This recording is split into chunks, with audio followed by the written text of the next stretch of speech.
can't believe how big this is.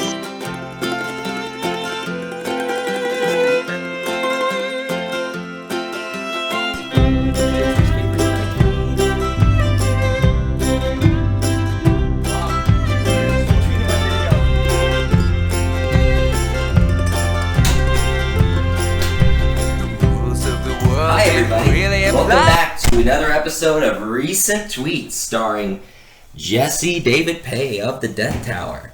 I'm happy to be back with you guys. Let's jump right into this episode. First off, I have to apologize for not making an episode. I was at the David Crosby 3-day music festival in Bethlehem, Pennsylvania with my best friend, Russell Joyce, Cool Ross. We had a great time, the music was okay. But I did make some really bad choices, and I feel really bad about that, and I need to apologize to my fans, friends, and family. Who's the featured tweeters of this week? @the Katie Hughay, @Margaret Cho, Players Ball. Segment Sweet Tweet of the Year. We're featuring @the Katie Hughay. You'll remember Katie from Sweet Tweets from Season 1. This is actually a little different. This is Sweet Tweets of the Year, not Sweet Tweets of the Week. Read that tweet. @Mauve Lighthouse.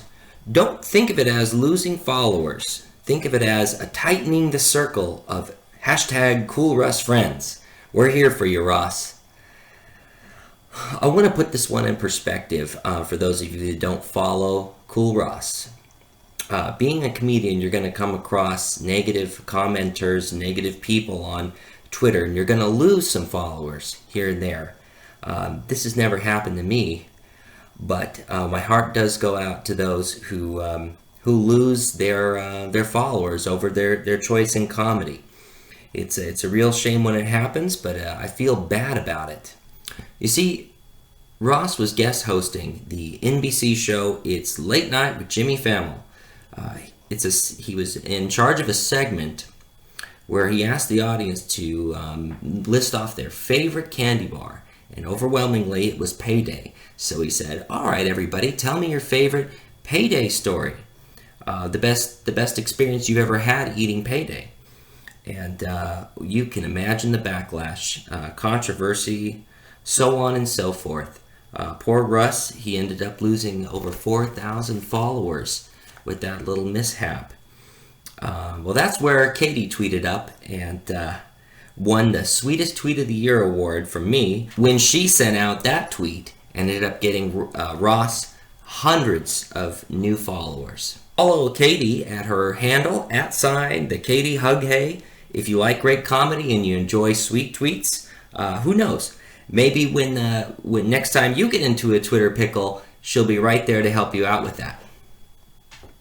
In this week's See Ya, I Do Want to Tweet Ya segment, we're going to be looking at, she's been making comedy for quite a few years now. Her name is Margaret Cho. As everybody knows, I'm a huge Girl Nicoma fan, Nina Diaz fan, and Faya fan. And I remember Margaret did a interview with them many years ago where they talked about music and tattoos. And that was about my experience with Margaret until I saw her co-tweeting or taking over Tig's handle the other day. I've read all the co-hosts that Tig has had, and Margaret's been my favorite so far. No offense to anybody else, especially Reggie Watts, but by far the wittiest. She did a lightning round where it answered everybody's question. I loved it. Big fan. Made me into a fan. I followed her directly after. Not following Margaret on her Twitter handle, @Margaret Cho. I'd like you to do so at some point today.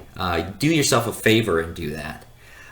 Margaret is currently on tour with her critically acclaimed tour. There's no I in team, but there is Cho and Psycho. She's got 37 dates left to go across the whole world in some of the biggest cities in this whole planet.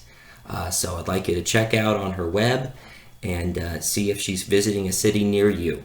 And this week's They Called Me Chucklebee tweet of the week goes to Phil Braun, aka @Playasball. Phil is a fisherman from the United States of America, the host of his own show, You Catch It, You Buy It, on which every week Phil catches large freshwater fish and takes them to market, where the fish goes to the highest bidder.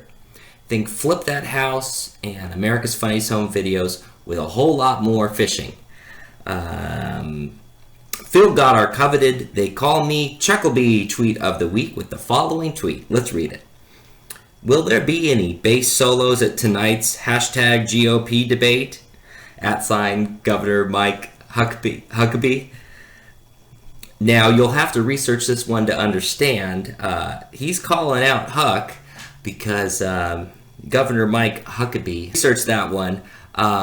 Calling out the Huck is always fun and games, but what he's getting at here, what Phil is getting at, Governor Mike Huckabee had a short stint of playing bass for the one and only Chubby Checker. The Chubs are celebrating his induction into the Rock and Roll Hall of Fame for his hit Let's Twist Again reggae remix, and Huck laid down some sick bass at that performance. Well, I'll tell you what, Huck did not end up playing bass that night, but after I read that tweet, I couldn't get out of my head. The whole night I'm watching thinking, oh, where's the Chubs? Where's Chubby? Imagining them playing on stage. So that was amazing. You can follow Phil at his Twitter handle, @playasball, if you like fishing or you like goofs on the Huck, our future president. So that does it for this week, folks.